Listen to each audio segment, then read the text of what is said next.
Well, it's Friday mail call on Monday, so we've had some stuff get away from us a little bit, and it's the last week was a lot more chock full of excitement than we expected. And back to school stuff. Back to school stuff. It's just it's been interesting. So we're finally getting around to catching up to all the stuff that we didn't do last week. Many of you said many nice comments about the new video format, so against her better judgment, Sabrina says she's willing to do another one. Okay, so I am going to read the questions and... She's reading excerpts. When you guys comment on videos, if you have a good question or an observation or something else like that, we print it out and then here I am. And I haven't read these yet. He handed them to me. I haven't really read them. So it would be great, creatures, actually, if you chose the questions and then blindsided me with them. But you'll have already seen them. I guess so, but it's not like I store them all in my head. Okay, anyway, I'm sorry. Okay, from Maverick Watch Reviews. The dipping the parts in WD-40 comment from the right-in viewer almost made me do a spit take, laugh my ass off. Yeah, WD-40 is not something that goes on watches. WD-40 is an old military formulation. It's not even a lubricant. WD stands for Water Displacement Formula 40. And it's not designed to lubricate anything. It's specifically like if you get like water in a piece of machinery or something, you spray WD-40 on it and it will drive the water out. What about a squeaky door hinge? You can do that, but it's not a lubricant. It'll outgas and evaporate away, and then there's nothing left. If you want to lubricate a squeaky door hinge, you use like I've got 3-in-1 oil out in the garage. Apparently, I've been doing it wrong my entire life. It's not a big deal, but you definitely don't want to use the stuff on watches. It doesn't do anybody any good whatsoever. The last time I used WD-40 on a watch was when we got my great uncle's Rolex Explorer, and the only reason I used it on that was because it was rusted into a solid chunk of gruck, and I needed to try to break it free, and so that was my first step. But that's a very unusual situation. Okay. From Mike Mills, I wish I had your know-how when it comes to Seikos. I'd have a walk-in watch box if I did. Yeah, I don't even know how many watches I own. After a while, anything above, I say it all the time and she doesn't believe me. I really wish I had like 5 watches. 5, heck, even 3. It's nice having a lot of fun playing with watches and everything else like that, but I find it's a lot more fun playing with other people's watches, so that I have too many watches, but I don't know what everybody's going to do with them when I get hit by a blimp, but it's just one of those things. Yes, it's fun to play with watches. It's great to be able to, fool around. But I wouldn't necessarily wish people to have their own private junkyard of watches in their house. From Stephen Wymore. Quick question about timegrapher positioning or setup. I've noticed that you always measure with the crown against the mic pickup. Keep reading. Except when the movement is in a holder. If you're regulating and adjusting beat error with the movement in a holder, do your adjustments retain their accuracy once the movement is cased? I know my amplitude and speed regulations change, but beat error remain the same regardless of where the crown is located relative to the pickup. With crown against the pickup, the watch will measure fast, but when the crown is in the spring-loaded slot, it will measure spot on. I've never noticed any difference whatsoever about any position that I do my stuff in. No difference between being in a movement holder or being in the case or anything else like that. If the amplitude changes, if you're getting changes in amplitude and accuracy when the movement is inside the... Basically, the only way that can happen is if enough force is happening on the outside of the movement to basically flex the main plate, which would then change the orientation, how much friction we're getting on the pivots. There's no reason whatsoever for putting a watch in the timegrapher to have it change numbers. It doesn't work that way. It would have to be, there's no reason for that to happen unless there's a physical change going on that is changing how the movement is running. That's it. I always have the crown towards the speaker side, the speaker pickup, so that I get a cleaner signal, so that my timegrapher can hear it more clearly. That's not a very.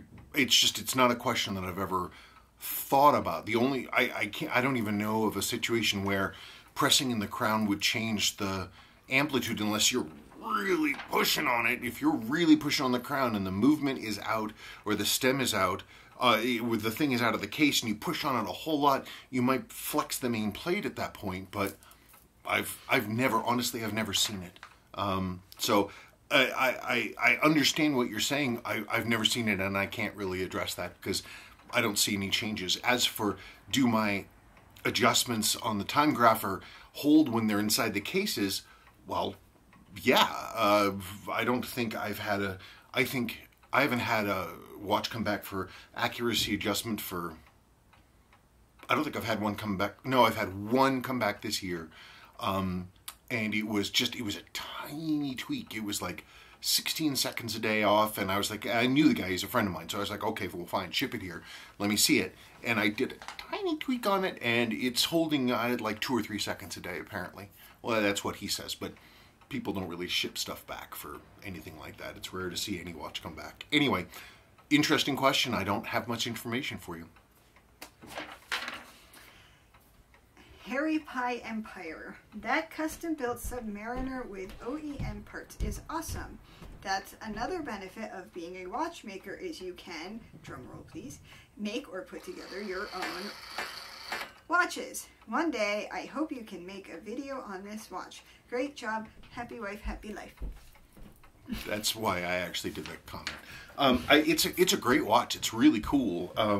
It's a really eye-catching design, and there's a reason why the red 1680s are so sought after. I mean, I have a 16610, and it's a lovely watch, and it's extremely accurate. But just for sort of immediate sort of visual punch, it doesn't have anything on this thing. Especially with the red Submariner, it's very, very pretty.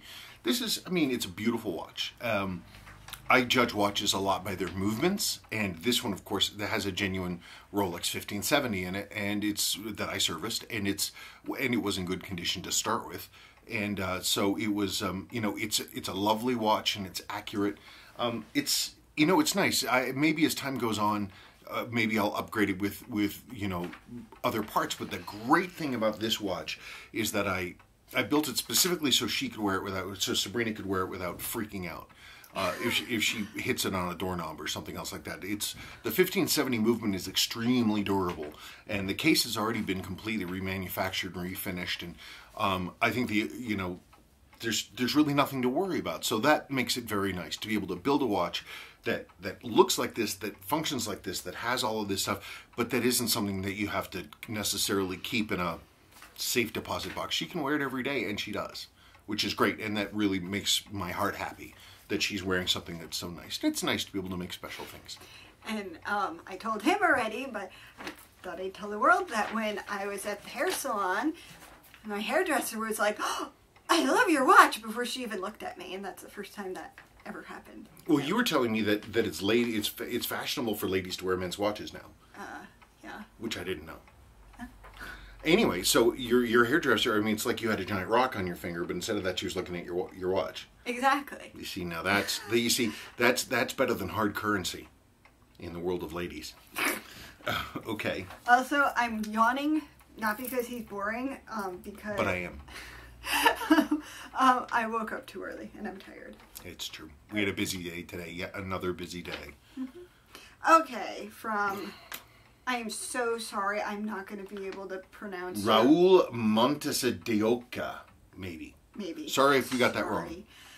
Hi Spencer, I have a 6309 7040 Turtle my father bought me as a graduation present from paramedic school back in 1985.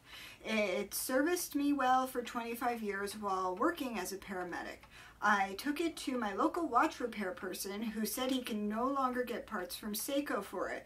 I've seen your videos and you stated you had new old stock arms and other parts. Is there any way I can get the watch to you for evaluation and possible repair?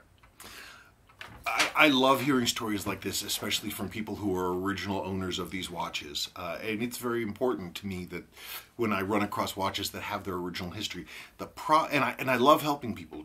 That's no BS.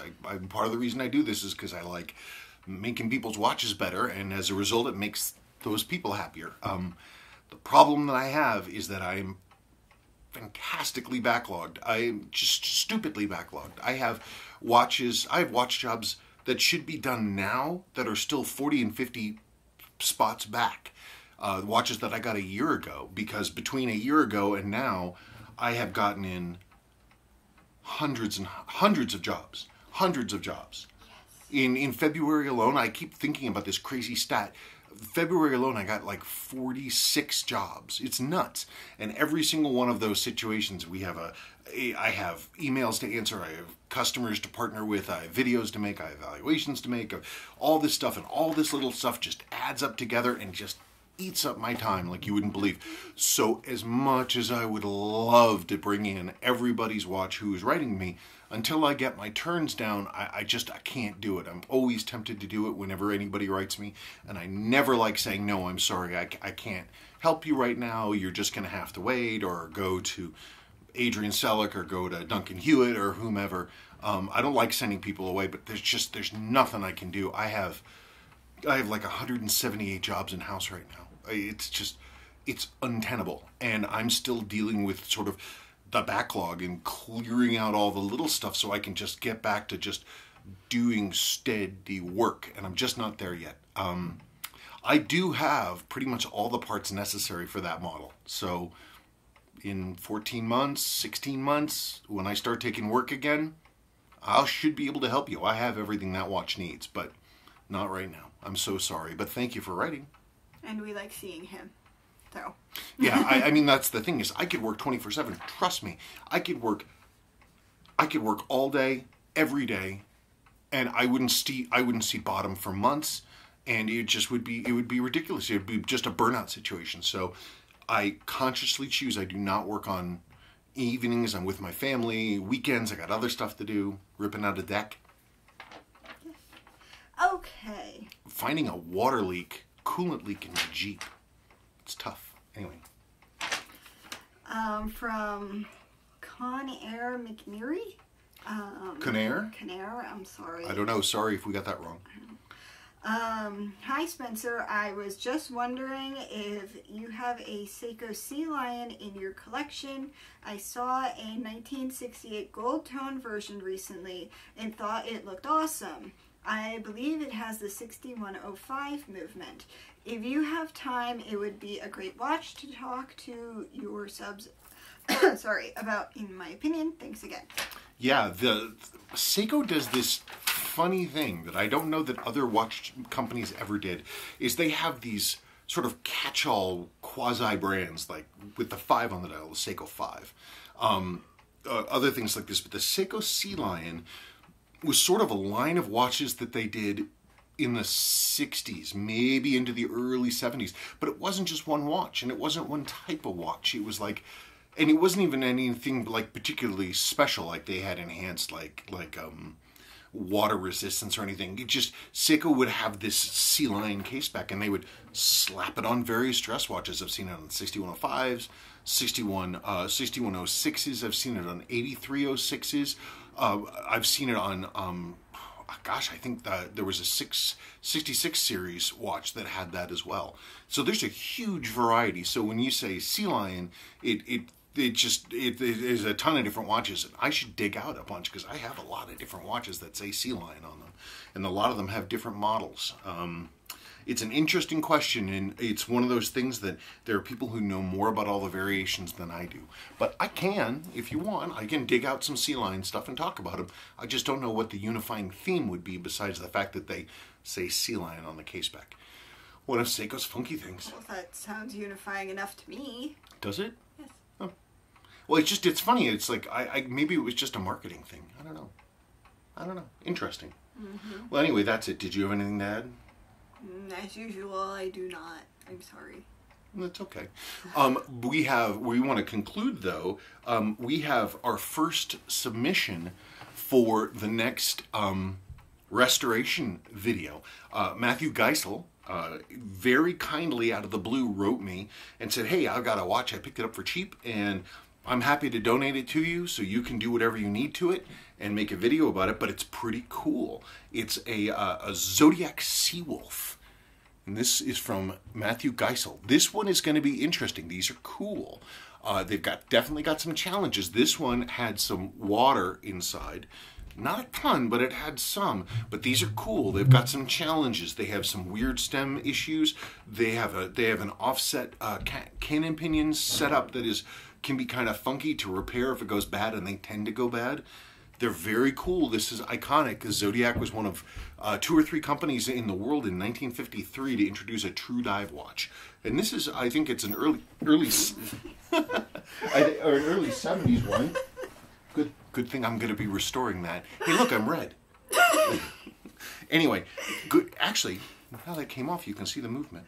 You can actually see some of the rust as well. There is the Zodiac 72B movement.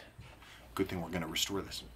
But anyway, it's a cool watch with lots of history attached to it. So we're going to go through this, and I'm going to take this thing apart, and we're going to find out what's up with it, and we're going to see what we can do. That's going to be in a future date, not right now. But that's it. Other than that, please keep your questions coming. If you have questions and you would like Sabrina to dig through and find them and say, that's a question that maybe I should ask him, submit your questions and she'll read them. Okay. Is that it? Anything else? As I said before, no. Nothing. Okay. Well, last week was nuts. Hopefully this week will be less nuts and we can get back to it. And that's it. Well, thank you all for your patience and thank you for watching. And that's it. We're going to say bye-bye.